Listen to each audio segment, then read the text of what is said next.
Welcome to the show. Thursdays is my guest show, and what I try to do for you guys is get a wide range of guests talking about all different topics. Now, before Christmas, we did have a guest in called David Binder, who was talking a bit about the 21st of December and the Mayan calendar, amongst many, many other things. But obviously, a lot has happened since then, and for a lot of people, it's just been passed under the bridge, water under the bridge. But I've got a gentleman in today who knows a lot of stuff about this and wants to talk about it. And for me, I am very, very interested. So I'm going to zip it a little bit and welcome my brilliant guest back to the airways, because he was on my show a few months ago. Sir Philip Snow, thank you so much for coming in. Oh, thank you very much, Ben. It's great to be here again. Feeling quite at home now. I know, yeah. We were doing his mic test before, and he knew exactly what to do. He knew exactly where to sit. He's a pro. So, Phil, thank you again for coming onto the show. Very much appreciated. It was kind of a mutual decision for you to come on the show, wasn't it? Because I've been thinking before December about the 21st of December 2012 and the idea of the Mayans, and I was actually getting annoyed at people on Facebook and annoyed by the mass media saying that they predicted the end of the world. Well, it wasn't the Mayans that predicted the end of the world. That's not true, is it? No, it's not. No. The Mayan calendar came to an end, yes. But some crackpot decided that meant that the world was going to end. Because we think of calendars as being linear and continuing for some reason, like ours does. Yeah. We call ours the Gregorian calendar. It just goes on. Doesn't have any end date. But the Mayan calendar did. So people said, oh, it's going to be the end of the world then. I mean, there's no point in having a calendar if the world's going to end, is there? So, yeah, true. And that's how the media took it up.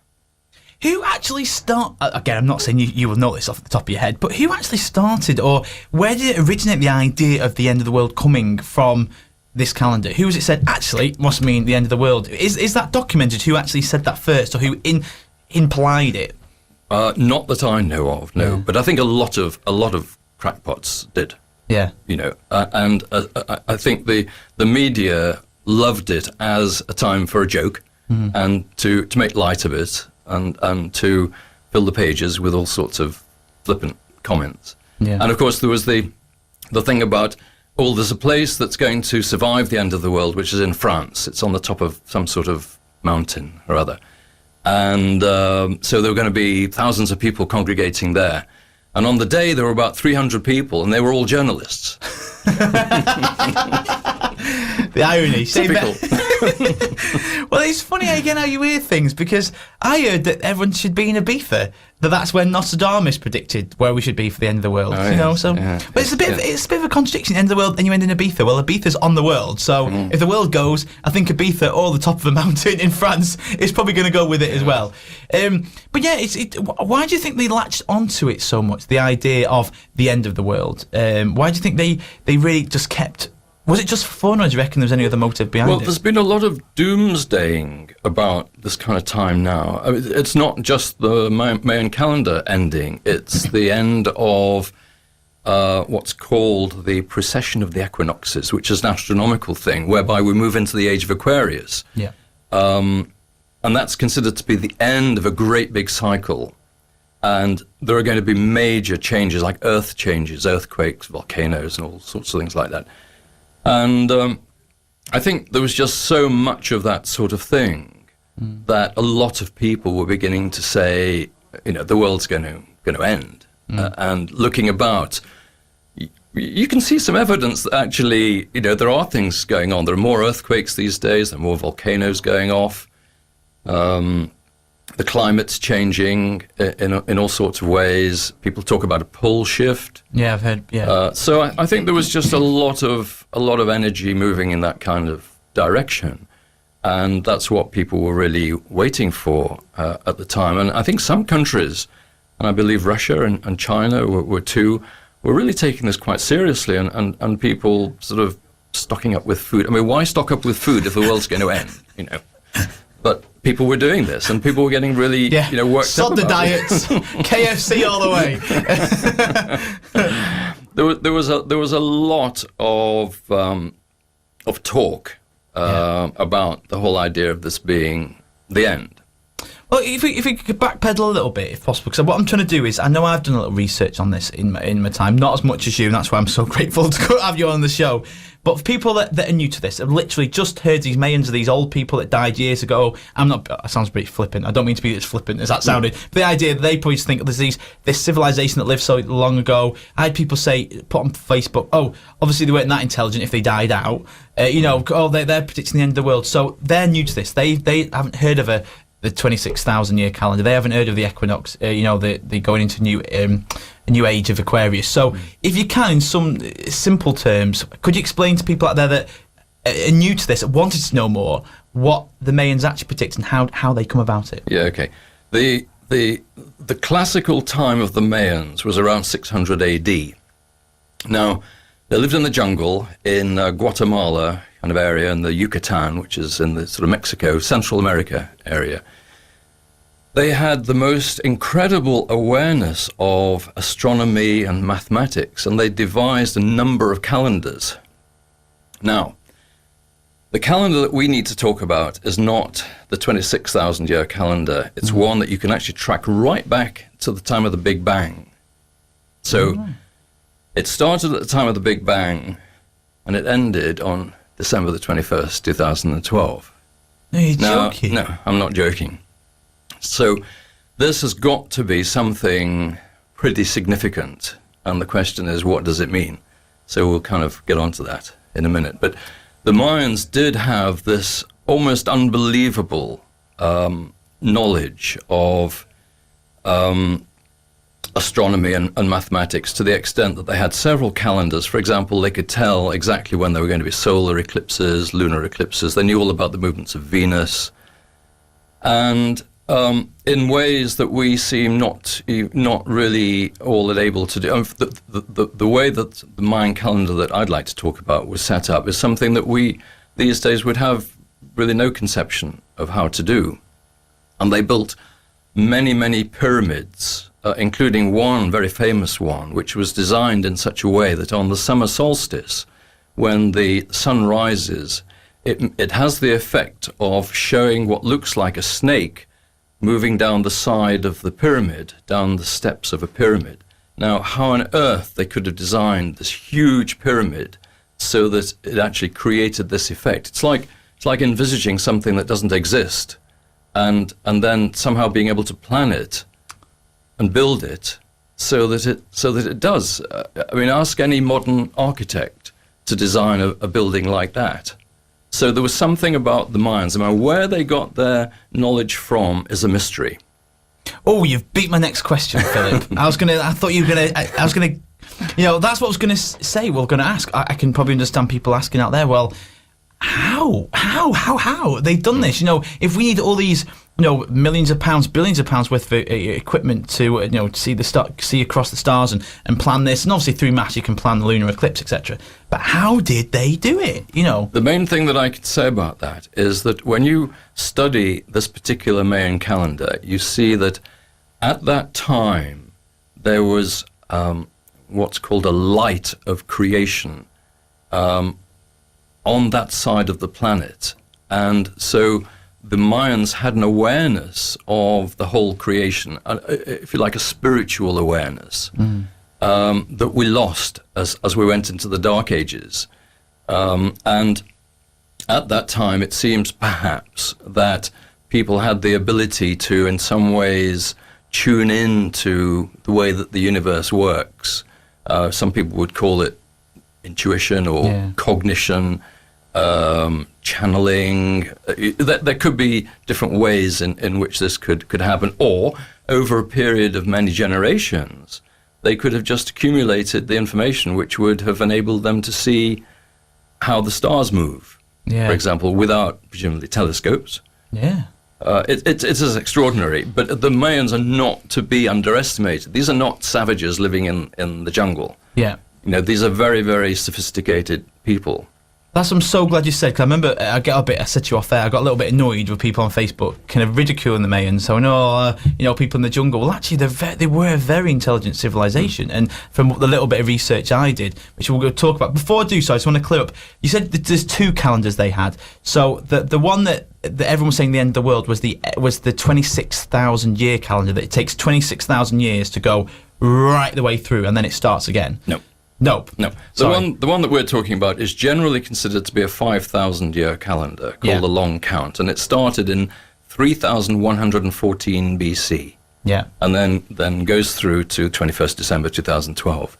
But it's part of a succession of calendars, and they're actually, shall I say, succession of cycles. Yeah. And there are actually 9 cycles which start at the beginning of the universe at the time of the Big Bang. So that's the first cycle.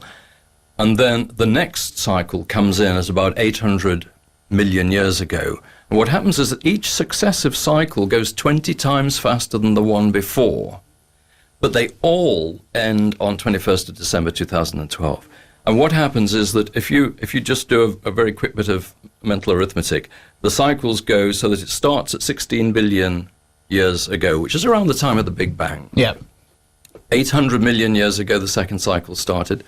Then dividing by 20, you get 40 million years, then 2 million years, then 100,000 years, then 5,000 years, which is that length of time I'm talking about, and then 250 years, which is about the time that the Industrial Revolution started, then 13 years, which brings us to 1999, and then just 1 year, which brings us to the beginning of 2012.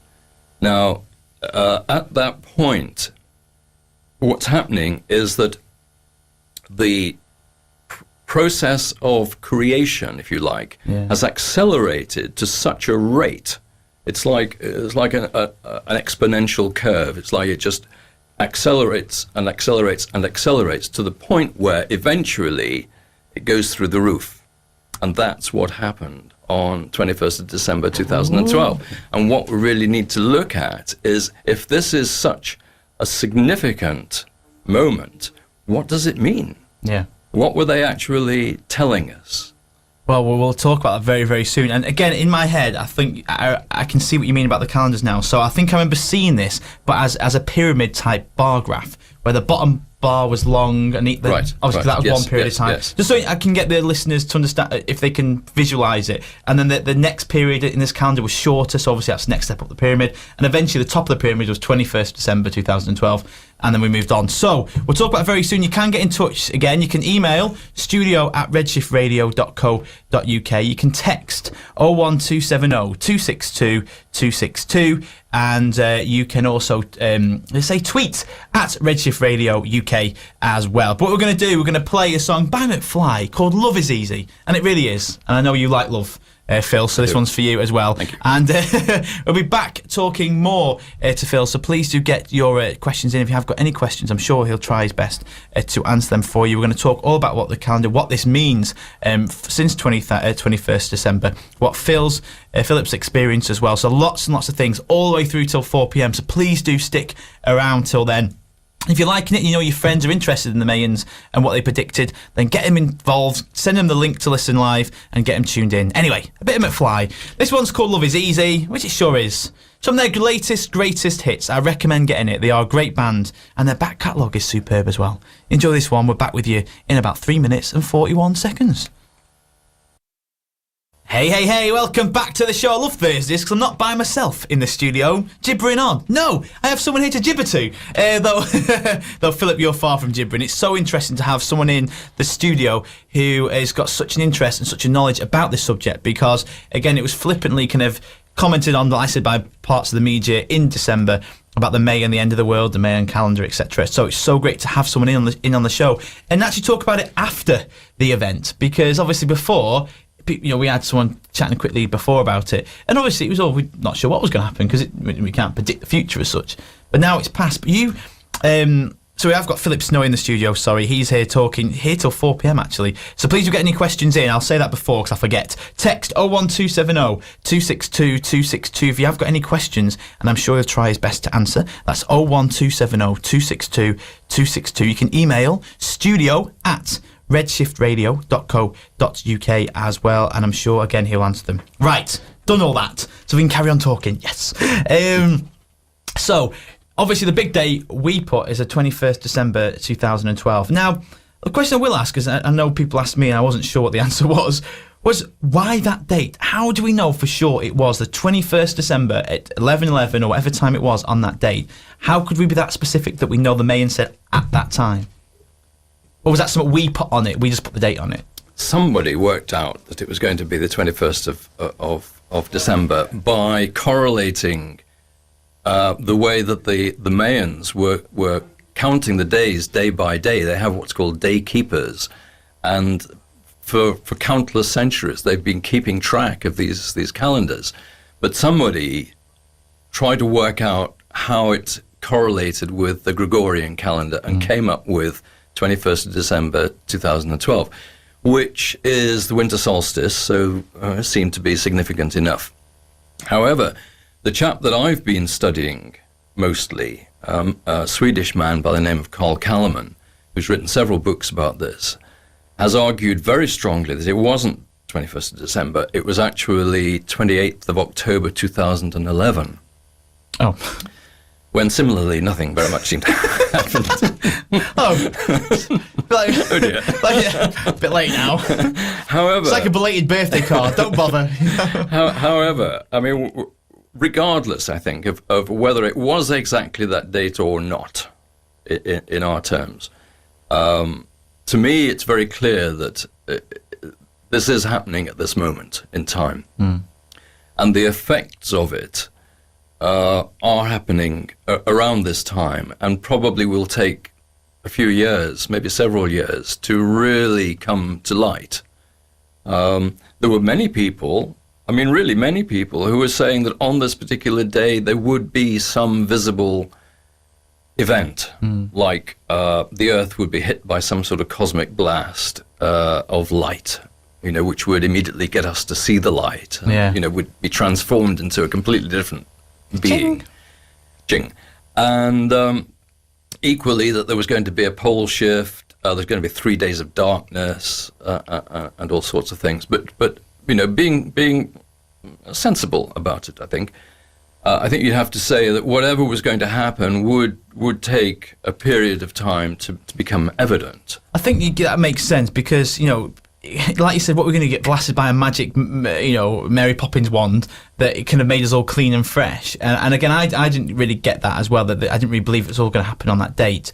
But what I was going to ask you about, it just kind of slipped my mind. This happens a lot when I'm because I'm still listening to what you're saying. I'm thinking, what was I going to say?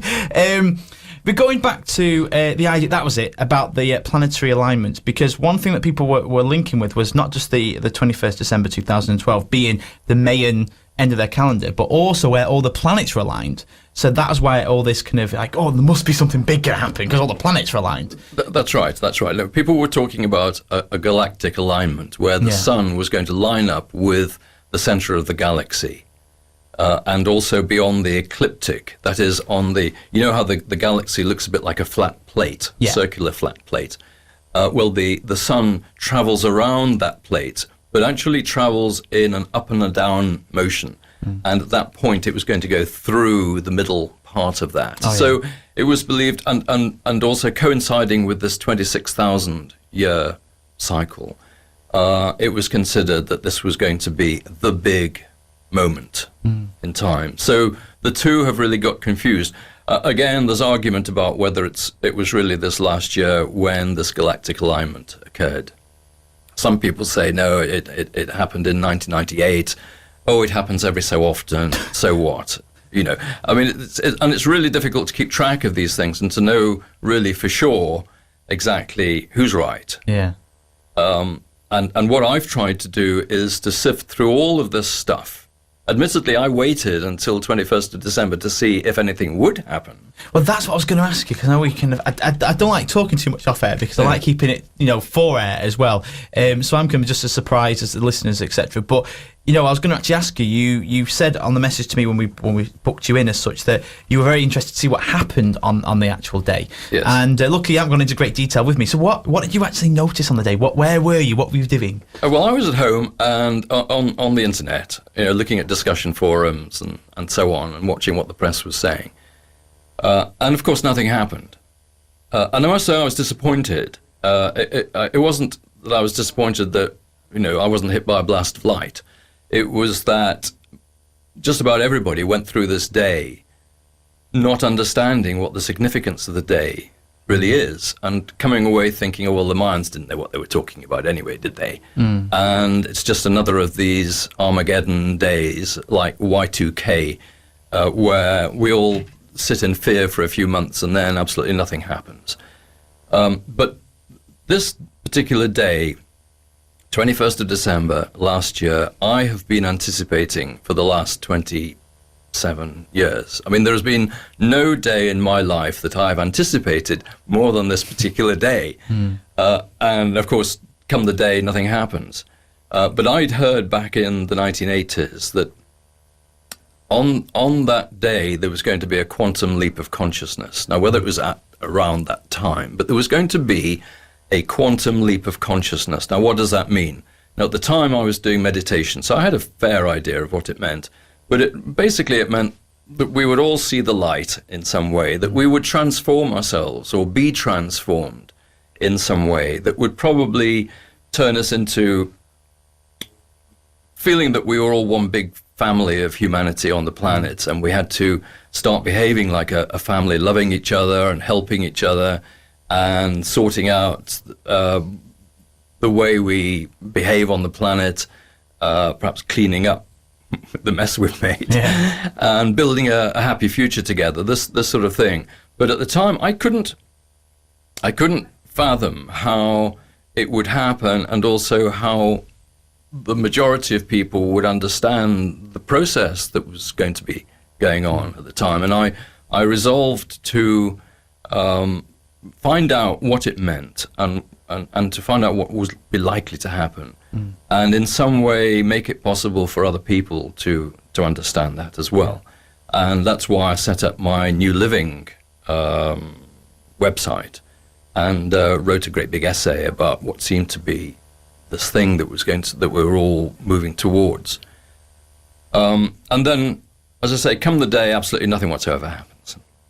And I was pretty gutted. I mean, to be seriously, I was pretty gutted that the press had made a joke out of it. And no one really, to speak of, came away with any appreciation of it being any great significance at all. And the significance of it, I would like to come on to, but that's what happened on the day. Nothing. Yeah. Well, yes. I mean, you got to laugh. It is. But then the way I saw it is the idea that, what do we expect? That 11:11, like a click, like you said, and a magic wand went over us, and we all felt fantastic. I just felt like, personally, that it was like a dawning of a new age. The things last year, if you think about it, the Olympics, etc., people felt things that the country's not felt before. And I think the Olympics set some sort of seed in people saying, I like when Britain feels good about itself. I like Britain when it's actually looking at the great things about it, rather than, it's all the snow, all the weather, all this, all that. And there's actually a great thing, and that's Britain on one part of it. But I'm saying, for me, it was a tipping point. I think that date was the tipping point in the balance, where even now, some of my friends who just don't even touch, quote unquote, the spiritual side, 9 to 5, footy, X Factor, that's the way life is.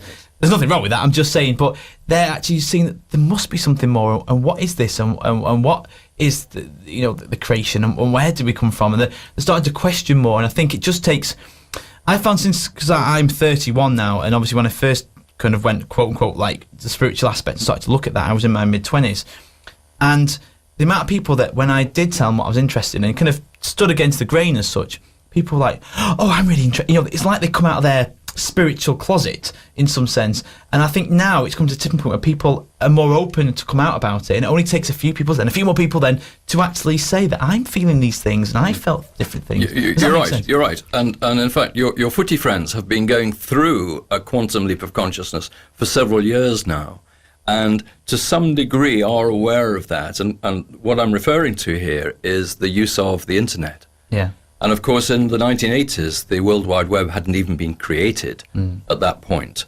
And since then, since it began, what's been happening is that we have we've been connecting with people all over the world, and we've been making friends with people all over the world. And as we come up closer to today, we've got things like Facebook, for example, Yeah. which is doing a fantastic job of bringing people together all over the world, and people are beginning to know about other people and the way they live, and making friends with people, developing proper relations with people from all over the country. And in fact, there was a study quoted earlier on this week saying that people who go online are increasingly identifying themselves by what they call their status online, which I think is sort of how many friends they've got on Facebook and how much they use the internet, instead of their nationality, their race, religion, what have you. And it's going beyond all the differences that people have traditionally found, quite difficult to cope with. This is a leap of consciousness. This is becoming aware that in some ways we are a big family on this planet, and we are in many ways very equal and very much the same. Yeah. Despite the more superficial differences, and it develops literally a higher state of consciousness. It's more like a group consciousness, which is in terms of consciousness, it is a quantum leap. Yeah. So in ways like that, and the ways that you've been talking about the Jubilee and so on, the Olympics, bringing people together, actually does cause this tipping point. And I think we came out of last year with a new awareness about the value of relations with other people worldwide. It is. I think as well, before we go to the next song, is, people they talked about the Olympic Stadium saying, the atmosphere there is electric. And they're the same people that don't believe in energy. I'm like, well, what do you think you're feeling when the energy is electric? All consciousnesses together, all having a good time, all cheering people on, all celebrating. We can feel it. Now, we can have that on a global scale and in a community scale, but we've got, it shows it's possible. If we can do it in a stadium for the Olympics, we can do it. And that's what I took from the Olympics, probably the same as well, the same as you. That's right. That if we can do that in the Olympics, then it's possible for us to do it anywhere. That idea of upliftment through kind of group consciousness, through sharing, through loving. And I think that's what happened. For me personally, anyway, it was so interesting to see. We're going to play the next song, which is Coming Around Again, which listen to the lyrics. You'll like this one, Philip. Okay. You'll give this 10 out of 10, I think, off air. It's by Simon Webb. Get those questions in still. 01270 262 262. You can email studio@redshiftradio.co.uk as well. More from Philip straight after this one. Welcome back, Philip. Thank you so much. We're going to get straight into the next question. I was thinking before, you always hear, the Mayans predictions. What? Did they actually predict anything? As in, I don't mean that rudely. I mean, what did they actually predict? Was what people assuming they predicted? Because, the prediction of the end of the world, they actually didn't predict that. So are there Mayan predictions out there? Well, it depends what you mean. The Mayans at the time that the calendar was developed, which was about 1,400 years ago, were seemingly not really all that interested in what would happen in 1,400 years' time around today. But the reason that they were able to use the calendar predictively was that the calendar was made up of a series of cycles which had subcycles, and those subcycles had energies of particular qualities. Now, they would call them energies which we would identify with nature, like wind and rain, fire, and sometimes animals, crocodiles, jaguar, and so on. And each of those would have a quality which would tend to influence the way that people particularly were going to behave, or just the way that life would work.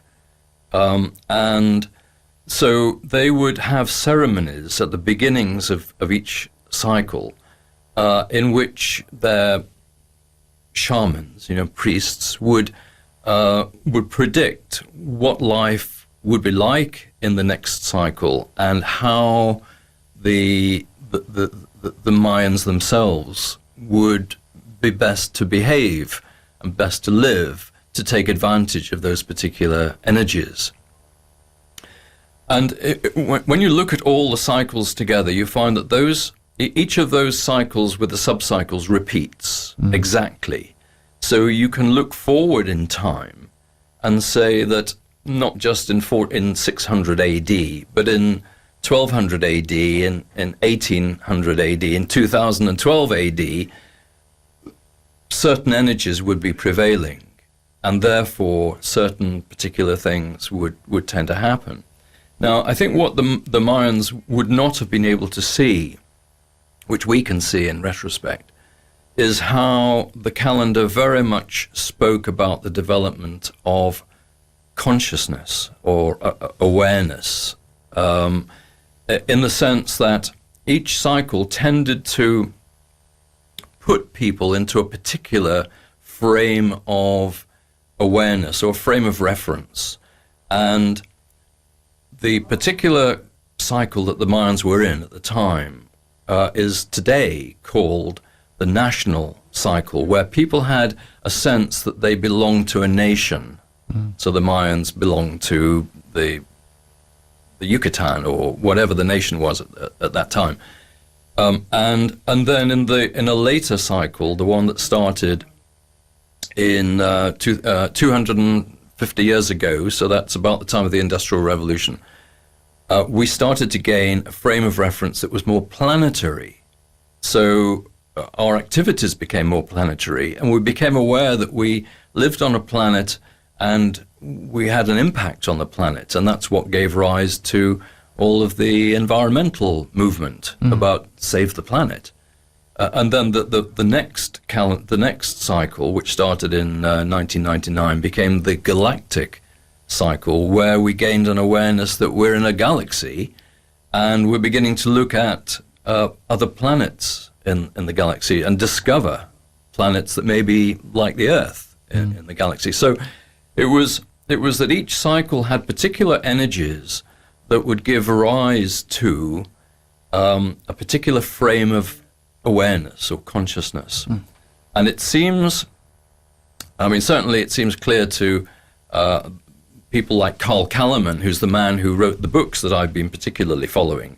And I know him very well. In fact, I read his first book in 2002, and as he was publishing his second book, I invited him over to England to launch the book, and he stayed with me for 5 days, and I got to know him very well, and so I've been following what he's been saying a lot, and what he says to me makes a lot of sense, and clearly the purpose of the calendar appears to be it's the development of a frame of consciousness, where really it's a human being who regards himself as being part of the universe and totally connected with other humans and all of life. And that recognition, that awareness, brings great implications.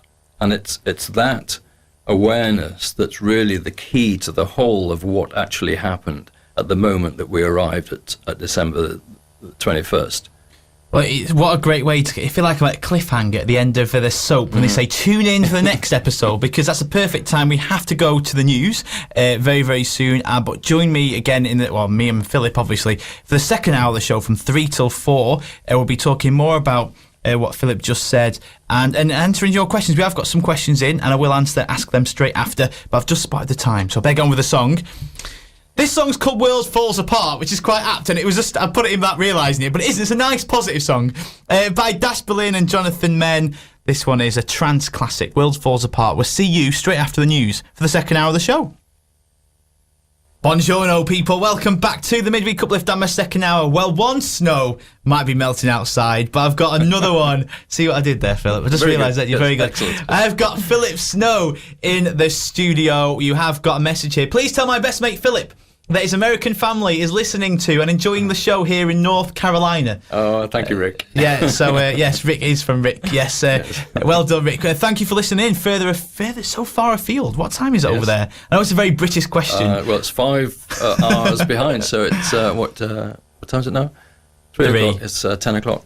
10 o'clock. Well, thank you so much, Rick, for tuning in. And yes, it is a great show because Philip knows so much. And we're chatting off air as well, but I keep thinking I want to save it for air because it's so interesting to talk about. So we did mention a few things before the news, but what I always get when people ask about the Mayans, and again, I don't think I'm equipped to really answer it, is, all these things they do in the technologies. Well, one, where do they get them from?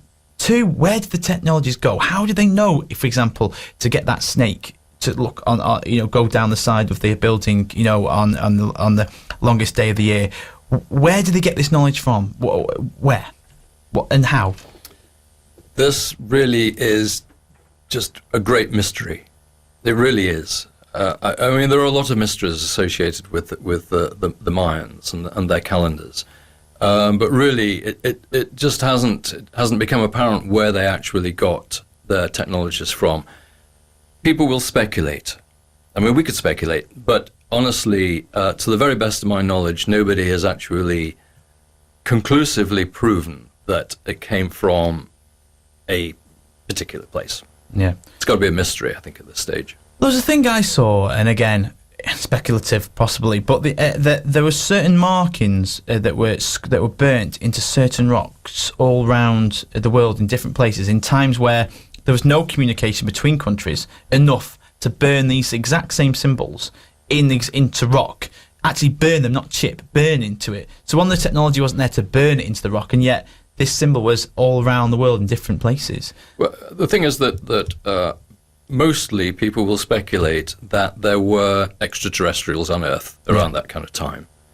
And there was a book written in the 1950s by a Danish archaeologist by the name of Erik von Daniken, and he did a big study of this. He had discovered a lot of these strange markings that had all the appearance of being illustrations of extraterrestrials or the work of. Yeah. Now, I don't know.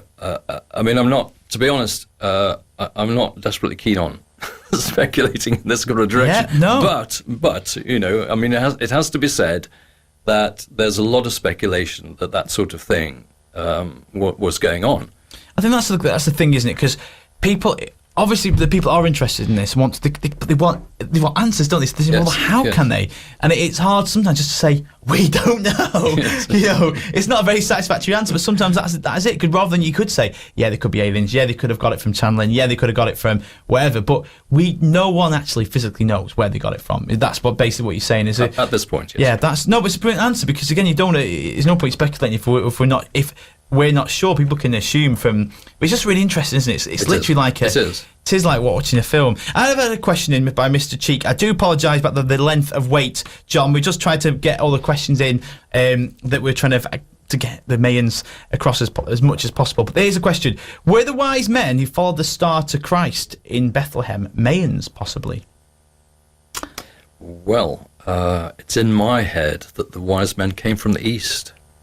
Whereas the Mayans, of course, were in the west. Now, I'm not going to be flippant and say, well, maybe they came the long way around. But honestly, to my understanding, the wise men came from the east. Yeah. Well, there we go, Mr. Cheek. Hopefully that has answered your question. Again, any more questions, please do get them in as well. It's a very interesting topic. It really is. And it's the technology thing is so interesting, because again, how they do it, and it's one of the things we might never know, but it's so intriguing to know. So 21st December come and gone. Now you talked about it quickly before the news came on, the idea of what now.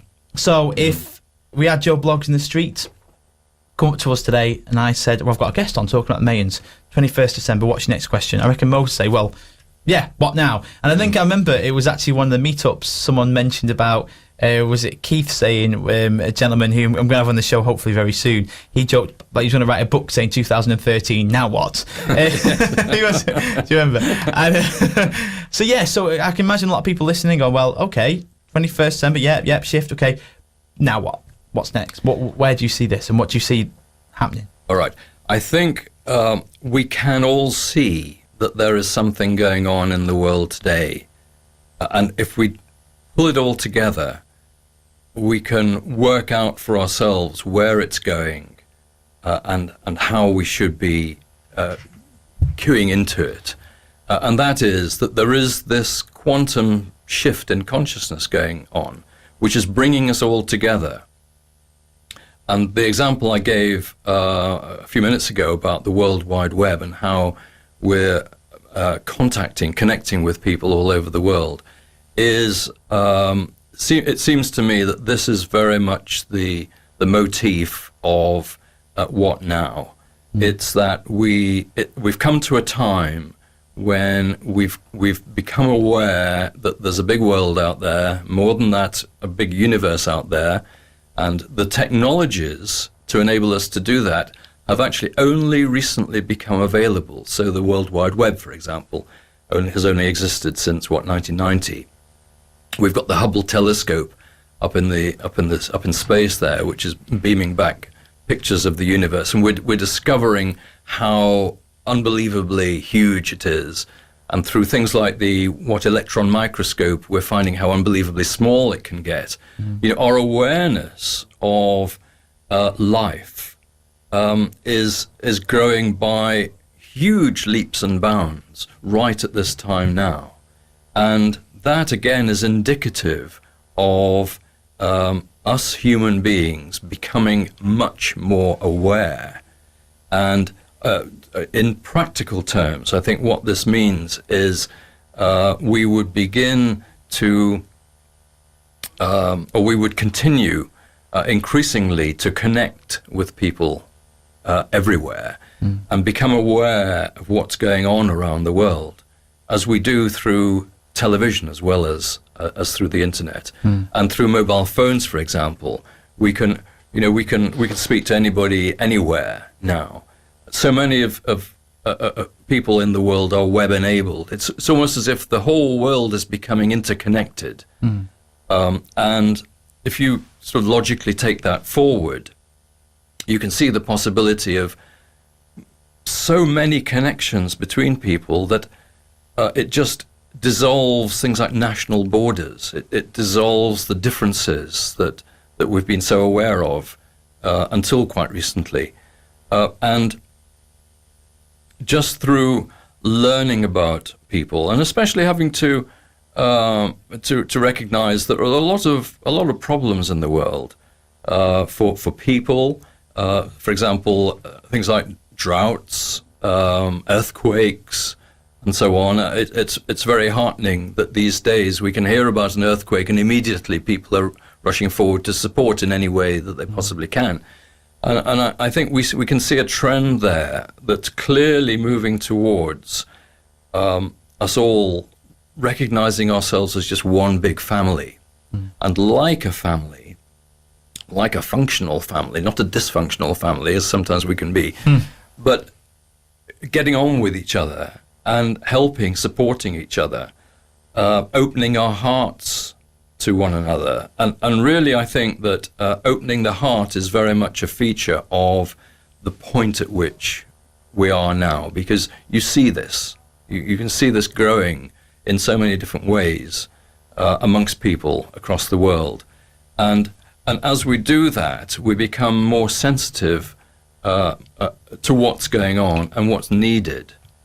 And we've got, it's not just a matter of thinking that towards people. We can think about that towards animals. For example, we hear about endangered species, and we know that we shouldn't be allowing this kind of thing to happen, especially because of what we're doing in the world and the planet as a whole. We've got climate change going on, and we're beginning to recognize that we should be aware of what our carbon footprint is. That's how much carbon dioxide we generate through our activities, such as driving cars, such as buying food that comes over long distances, such as taking air travel, all kinds of industrial activities, heating at home, that sort of thing. We generate individually huge amounts of carbon dioxide, which are contributing to climate change.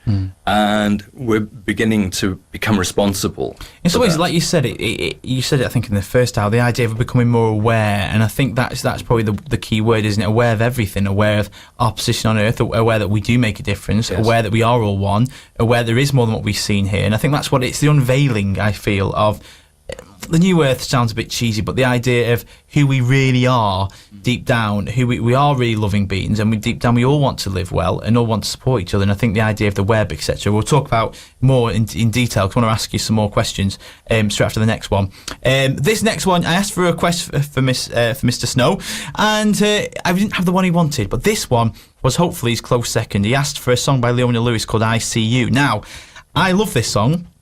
But it's the only version I could find of it on the system was a dance mix I uploaded for the dance show. So hopefully you'll still like it. It's still got Leona Lewis in there.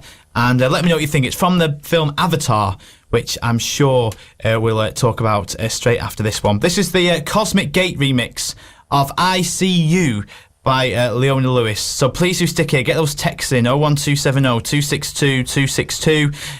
With any of your questions to Philip, or you can email studio@redshiftradio.co.uk. Until then, Leona. There you go, Philip. Do you like me shuffling my papers? I feel like important. It's very impressive. It looks very impressive, I've got to tell you.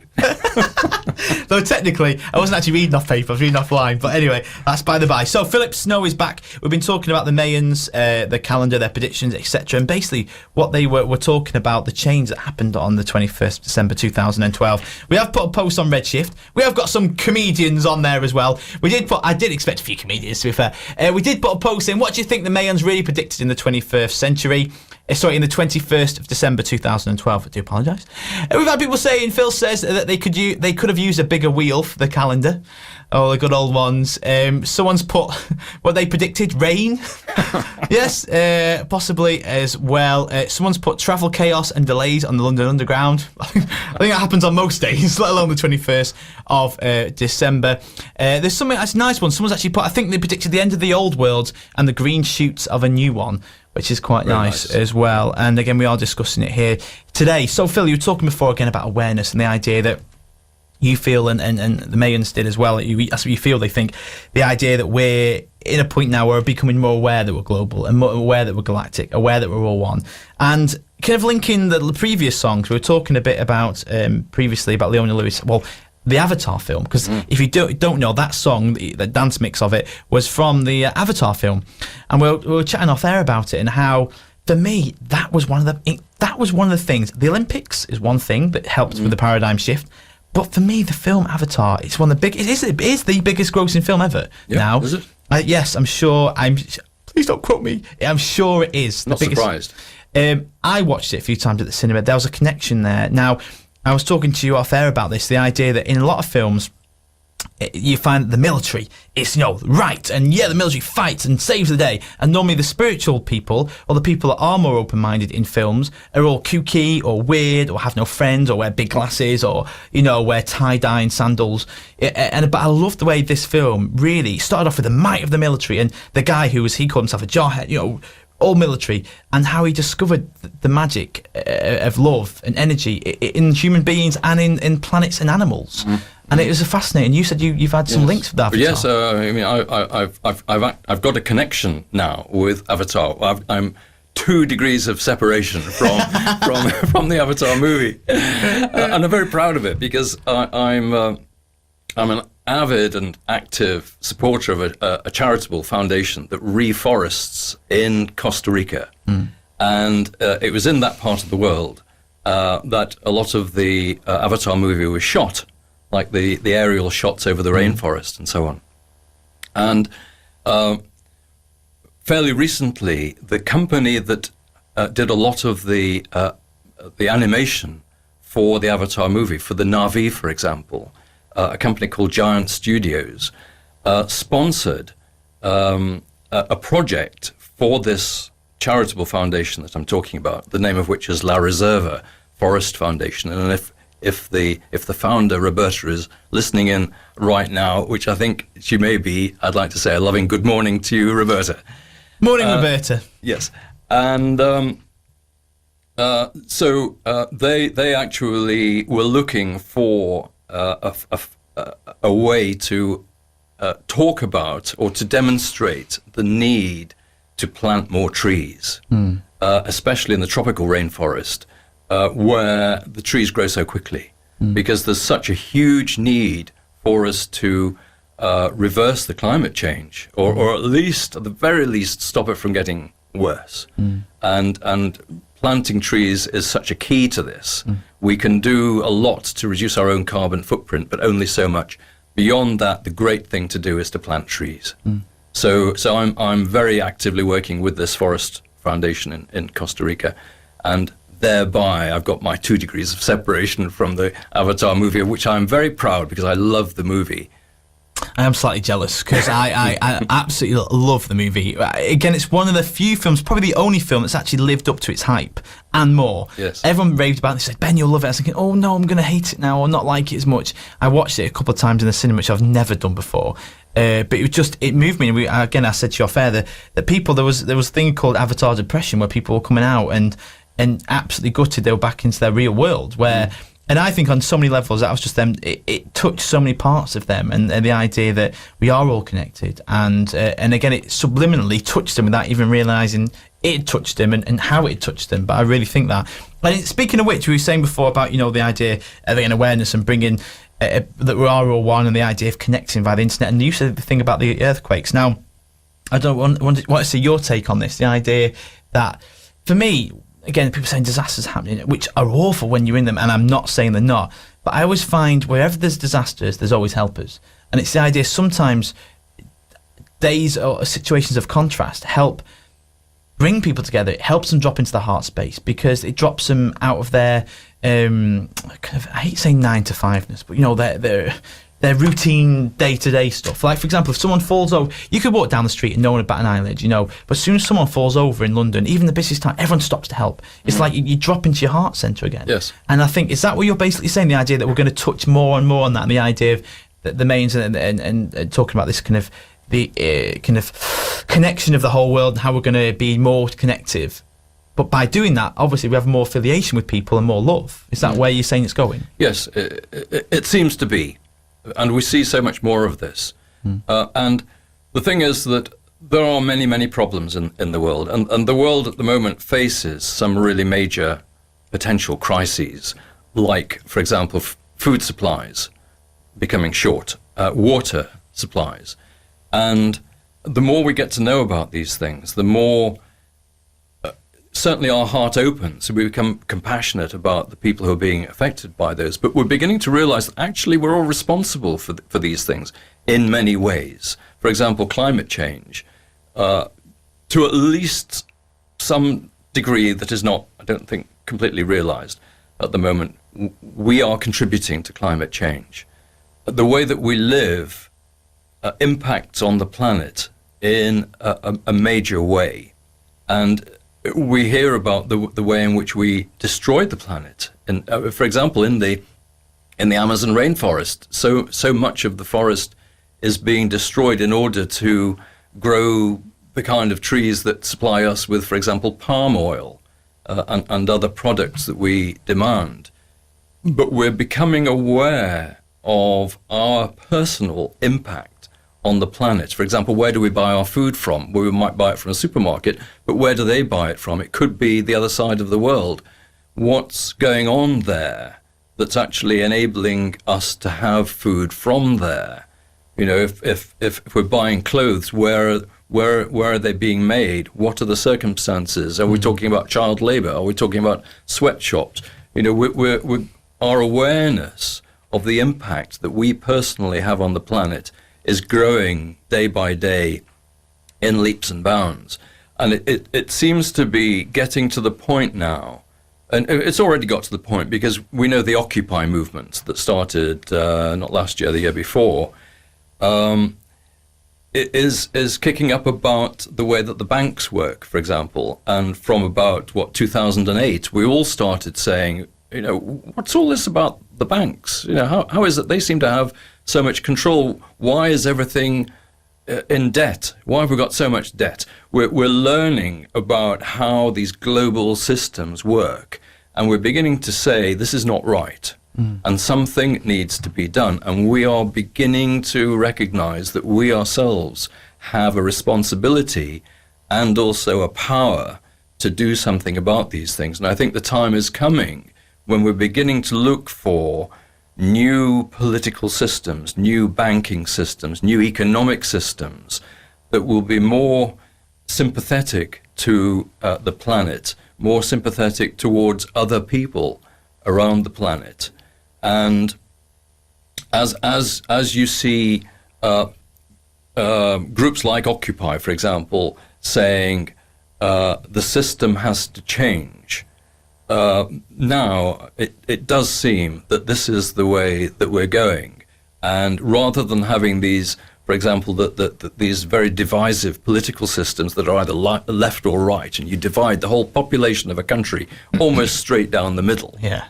You know, we need to get over that sort of thing. And I think we're beginning now a process of all coming together as a single family and behaving like it. I think, yeah, it's a really good point to what you're saying. I think, because I'm trying to see it from the biggest perspective, going back to the Mayans, etc. And I think what you're saying, that I'm getting from what you're saying, is the idea that these things come into this age now, especially around 2012, and all these, through the internet, through media, we're seeing more of what's going on in the world, which then kind of gives us a responsibility that what we're actually doing, that we can change it. And it goes back to kind of the good old beliefs of that we have to be the change we wish to see. You know, we can't look on the telly and go, oh, that's awful, and do nothing about it. We can't go, oh yeah, there's, you know, I don't like this in the country, and then do nothing about it. You know, we've got to be the ones that kind of pick ourselves up and go, right, if we want change, we've got to. And it's a good point what you said about the shops. And again, I'm not, like I said about the supermarkets, you know, people go, oh, the shops are shutting. Well, that's because we're not shopping at the local shops. Yes. We're shopping, so we have to take responsibility that we're shutting the corner shops, not the economy. We're shutting them because we're going to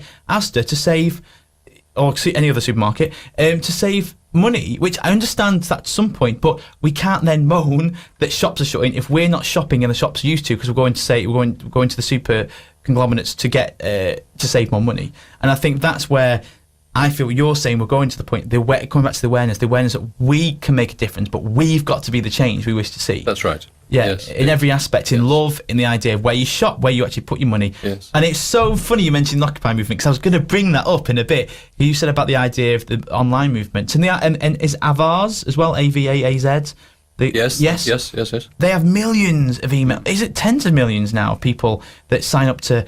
And that's what I like about it, because just going to talk about the law of attraction for a second, because I know I talked about on the Wednesday the idea that what we put out there we get, and people say, well, you know, you shouldn't focus upon negative things because you're going to get more of them. But then people say, well, people like that are you sticking your head in the sand and not making a difference. And for me, it's a balance of the two. I think, yes, from this contrast, what I don't want, I can put my focus either to moaning about it or doing something solution orientated about this. So what can I do? What can I do to make that change? And I think that's where we're coming to that point, aren't we, in creation, where we've got to be the people to make the change. We can't just keep looking going, yeah, the world's got to change. Well, the world won't change unless we change, so we can't just look at the world to change. We've got to be the one that makes that difference, you know. And is that what basically you're saying, this type of era, the now what question is doing? It is, and in that way we raise ourselves to a new level. You know, we're going to play a new kind of game from this point on, and in many ways become more of a group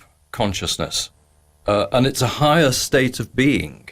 It's like what I was describing earlier on about at 21st of December 2012, the rate of progress went through the roof. And it's like we need to go through the roof as well to a whole new level. And we would do that by seeing ourselves as one big group, one big planetary family, and taking responsibility for ourselves and also for others to the extent that we can, and really encouraging everyone to work together, to support each other, and to feel that bond, you know, the kind of bond that comes from the heart. Exactly, and that's what we all love. But our social awkwardness stops it, thinking, oh no, what they're going to think? They're going to think I'm weird. They're going to think I fancy them. They're going to think, and we stop ourselves giving love because we're going to worry. We worry what people are going to think about us. Well, deep down, that's what we all want, and that's what we all crave. And it's something that's innate within all of us. Going back to the Olympics. And the feel-good factor, you know, we all want to feel good. And people in that stadium, for example, felt it. They felt that buzz that we can feel on this earth. You know, that idea that we can make a difference. We're connected. We're all one. You know, they wouldn't say those words, but that's what that feeling they were feeling, wasn't it? And I think that's the tipping point. I think, like ourselves now talking on local radio that's covering South Cheshire about this topic, which probably wouldn't have been talked about 5-10 years ago. There's changes in the media, and I think there's again, the media does a fantastic job in what it does. But lots of topics like this wouldn't be touched about because it's too spiritual. It's too but this is more us. This is the more real us than the mundane stuff a lot of people talk about. It's talked about every single day. This is the stuff that we all crave and we all want to feel, isn't it? And I'd just like to go back to the Mayan calendar to make this point, that what it indicates is that we are all one being, one consciousness. And the whole process appears to be the development of the single global consciousness, a single global family, and that's really the basis for the way that we can move forward together. As ever, the time has blooming flown. Forget the Mayan calendar. The show's flown by. Welcome back. Only 15 minutes left of the show. Thank you again to Philip Snow, who's been in the studio with me for nearly an hour and 45 minutes. And it's flown by. We did put a post on Facebook saying, what do you think the Mayans really predicted on the 21st of December 2012? Well, a new one. Someone's put here nothing. Similar to the 12-month calendar we have, the Maya has a long count calendar that just ticks over every so often. It ticked over for its 13th time on the 21st. Ollie Sant has said that. Is that correct? I'm not saying he's not. I don't go with that. No, the long count calendar was one of the cycles that I was talking about. One of the 9 cycles, and when it's done, it's done. It goes through as the caller says, 13 cycles, which are broadly called 7 days and 6 nights. Rather correlates with the Book of Genesis, actually, of 7 days. And when it's done, it's done. Now, in actual fact, Carl Kalleman, the expert exponent of the Mayan calendar, last year started claiming that actually it does go on. I mean, I'm not an expert like he is, but I just don't buy it. Okay. Well, thank you very much. Right, so we've got, again, not long left, but we've talked about the shift in consciousness and what you think and what the Mayans were kind of thinking we were going through. But from this day now, what can we actually do? What can we, with their knowledge, with the what's happened with the calendar, with this, like you said, the new energy as such we're in, what can we really do to help each other? What's next? What can we do to make a difference? I think what really has to be emphasized is that there was purpose in the Mayan calendar. The whole series of cycles from the time of the Big Bang up until today just reeks of purpose of some sort. And I'm afraid we're kind of left to speculate about exactly what that purpose was. But really it does. I mean, it's just very difficult. The more you look at it, the more difficult it is to deny that there must be some sort of reason for it, some sort of end purpose for it.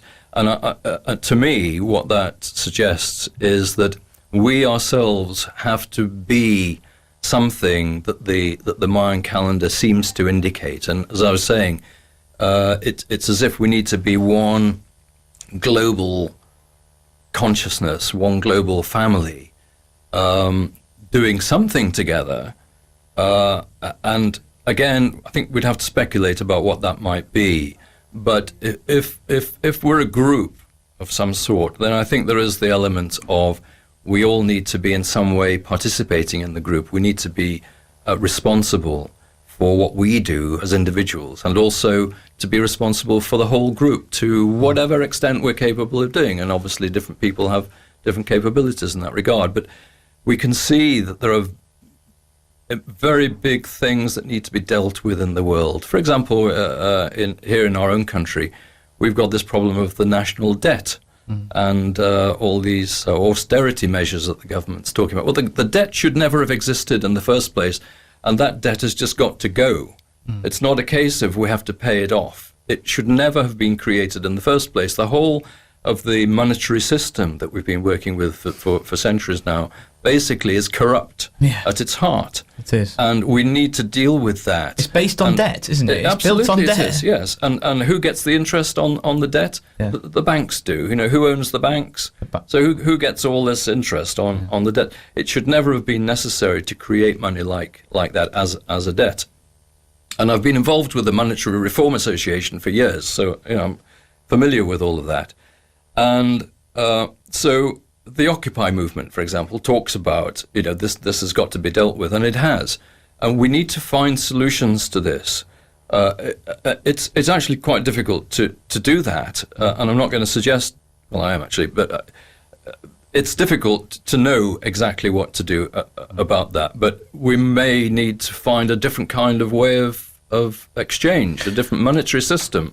Well, we are running out of time, but quickly, it was interesting was the thing about Iceland, because they took over the people got that, but again, it's not mentioned on the mainstream media. That's right. Yes, for some reason. But yes, it's not mentioned on there, but they talk about the idea that Iceland took over their banks, stopped all the debt, took over and made this non-debt system, but it's not mentioned by many people, which is very interesting. So if they can do it, then everyone can do it, but they don't want it being spread out there. And I think as well, like you were saying, it's the idea of taking responsibility for our lives and our world, and that we are all one. So actually me hurting you is actually hurting me, really, rather than seeing you as separate and you as a different country, you as a different person. Actually, you are me, so me hurting you is actually hurting me. And it's the idea of the one consciousness, isn't it? The idea of we are all one.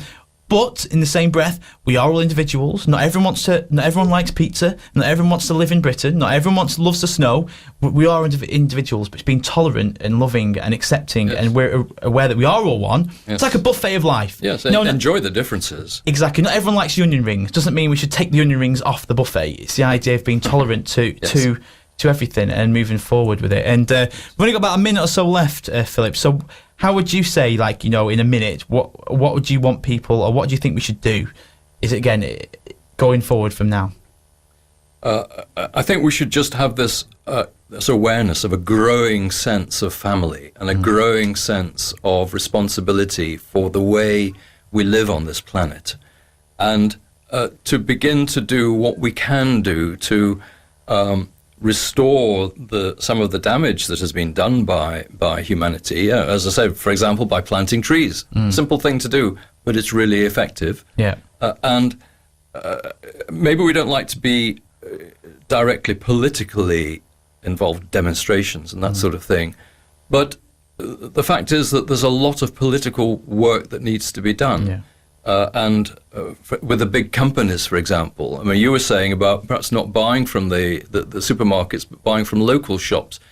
Perhaps in our local areas, we should be more locally self-sufficient. There should be more local traders, more people growing food in the local areas, more people even in their own back gardens growing food, buying commodities of all sorts from the local area rather than from across the other side of the world. We can all do these things. There are many things we can be doing. Exactly. So not everyone can go on, and I understand, can go down to London and protest, but you can do your bit here, and it's like everyone's taking their responsibility. What can I do? I've got to be the change I wish to see. I can't moan at supermarket, that little shop shutting if I'm shopping at supermarkets. Right. So do you know what? One day a week, I'm going to buy from the local market, just bit by bit. Even myself, I made a pact to myself that I'm going to pick up one bit of litter every day, at least one. If I see it, I'm going to pick it up. Because I've got to be the change I wish to see. Yeah, I can't pick every single piece of litter up. And there's a post on Facebook, which I'm going to finish with, which someone said, I can't change the world, but I can make a difference. Now, if everyone made a difference, the change would happen. Perfect. And I think we should leave it on that note. Philip, thank you so much for coming back into the show. I'd love to have you back, and we'll talk about a different subject in a couple of months, if that's okay. You can be our resident expert on different things. It'd be brilliant to wheel you back. So thank you for all the interactions and people listening in. And again, listening in far afield. So you can get on with your day now. It's morning over there. It's tea time over here. But yes, so have a fantastic day. That's it from me. I've got the Malbank girls outside. They're ready to go live. They're taking over at 4. Malbank is the local high school.